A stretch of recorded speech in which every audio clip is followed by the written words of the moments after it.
oògùn stroke tó dájú. Ṣe rí iṣẹ́ oògùn iṣẹ́ tó kẹnu ni. Téèyàn bá súnmọ́ àwọn àgbàlagbà kò ní mọ ọ̀pọ̀lọpọ̀ nǹkan tá à ń lò láti fi ṣàwòtó onírúurú àrùn. Ǹjẹ́ ẹ mọ̀ wípé bátìrì tá a fi ń gbọ́ rédíò tá a fi ń tan tọ́ọ̀ṣì láìtì ó ṣoògùn téèyàn bá ní rọpárọsẹ̀. Béèyàn bá tún wá lè máa ṣe lẹ́ẹ̀kan lọ́dún kò tún ní rọpárọsẹ̀. Kò sí bó ṣe lè wù kó le tó torí wípé ogun ayé ni rọpárọsẹ̀. Ẹ rí wípé ìwọ̀n ni oògùn òyìnbó tọ́jú rẹ̀ mọ́. Oògùn tiwantiwa òun là á máa ń lò láti fi tọ́jú àrùn rọpárọsẹ̀. Afẹ́fẹ́ burúkú ò ní fẹ́ lù wá, orí wa ò sì ní gbàbọ̀dè. Kí lá lọ wá? A lọ wá bátìrì tá a fi ń taná, tá a fi ń tan torchlight. Kì bá jókòó, kì bá jẹ́ tuntun.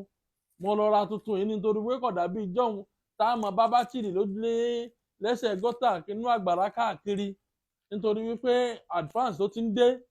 Kí lá lọ wá? A lọ ra bátìrì. Èédú inú bátìrì lásán ló nílò. Kò ní nǹkan míì tó fi kún. Gbogbo ìwọ tó bá lo iṣẹ́ yìí tó bá dán ọ lóhùn bá ń ṣàdúrà fún bàbá mi Edward Òrìṣàtọ́lá.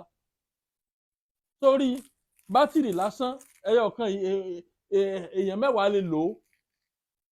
Bó o ló ṣe tó bá ti rí bátìrì ọ̀fọ̀ eérú inú rẹ̀ lásán ló lò lọ́lọ́ lójú ọlọ bó sì lọ́mọ déédéé ọ wà fi ṣe gbẹ́rẹ́ gbogbo oríkèéríkèé ara báyìí. Gbẹ́rẹ́ gbogbo oríkèéríkèé ara mẹ́ta mẹ́ta ení èjì ẹ̀ta ení èjì ẹ̀ta ení èjì ẹ̀ta kò jù báwọn lọ. Pẹ̀lú àṣẹ Ọlọ́run ọkàn rí pé gbogbo iṣan tó ti kú yẹn bẹ̀rẹ̀ sí jí díẹ̀díẹ̀. Tọ́ ọ wá ní àrùn rọpárọsẹ̀ o sì wò pé tọ́ jẹ́mi náà prevent ara mi torí ó tún prevent ẹ̀. Kí ló máa ṣe? Nítorí wípé ọ̀pọ̀lọpọ̀ iṣan ni àrùn rọpárọsẹ̀ máa ń bá jà. Kan lọ́ra kọ́ra bó ṣe ẹ̀kan lọ́dún méjì bó ṣe ẹ̀kan lọ́dún ṣùgbọ́n dá lẹ́ẹ̀kan lọ́dún kan ra sígbẹ́rẹ́ yẹn mẹ́ta mẹ́ta sáà sórí kéríkì ara ìra ó ti tán. Báyé bá fẹ́ lù ọ́ Ọlọ́run ó lò láti dá padà. Kò sí tó burú bẹ́ẹ̀. Ó tọ́jú àrùn rọpárọsẹ̀ tested confam láìsí nǹkan míì kún. Èédúnú rẹ̀ lásán náà ló fi ra gbogbo oríkèéríkèé ara gbogbo sẹ́yìn ó sì bẹ̀rẹ̀ sí jí padà. Ẹ wo àǹfààní ń bẹ lórí YouTube mi Òrìṣàtọ́lá Ifágbéró Herbal Medicine Limited. Ẹ̀yin ti lè máa pè mí kí n má gbé ẹ máa bọ̀ wá lù Ìlọrin tàbí kẹ́ ẹ tún mi pè títí fi gbé. Ìlú Ìlọrin náà ni mo wà. Tẹ́ ẹ bá ti sọ̀kalẹ̀ ní ibikíbi nílùú Ìlọrin ẹ gbọ́kadà ẹlẹ́n lọ sí ilé epo Ibrolac lágbo ọba.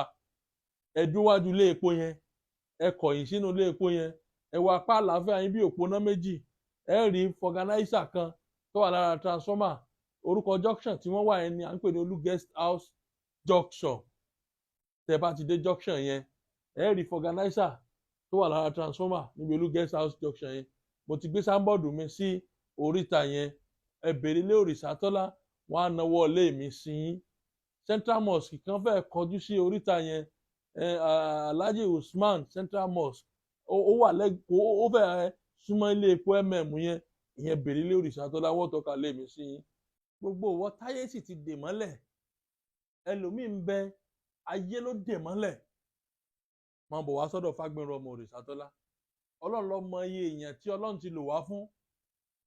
Bóyá ìwọ ò lè rìn ni àbọ̀ tẹ nǹkan mọ́lẹ̀ àbí ayé tiẹ̀ ti dì ọ́ mọ́lẹ̀ bí ọ̀bọ àbáyé pọnmi sí ọnú ni àbọ́jà rẹ ni ọ̀tà sépò kan lọ ń wá ìwé ìgbélùú lọ ń wá àbí àwọn iṣẹ́ ìyọnú ayé táṣìírí èèyàn fi ń bò sáà máa tọpa àdírẹ́sì mi ń bọ̀ ó lè pè mí kí n má gbé máa bọ̀ wá sọ́dọ̀ Fágbénró ọmọ Òrìṣàtọ́lá pẹ̀lú àṣẹ Ọlọ́run ò ní dọ́dọ̀ wá kọ́ kábàámọ̀ bóyá ìwọ náà ń dupò kan ní òṣèlú nínú ìlú ipò ọba ní oyè ìjọba ní oyè ìlú ní máa bọ̀ sọ́dọ̀ Fágbénró wàá mọ̀ pé tòótọ́ Ọlọ́run fún wa ṣe Ọlọ́run gbà fún wa Ọlọ́run fi wá ṣe ara àwọn màláìkà àtàkókò yìí.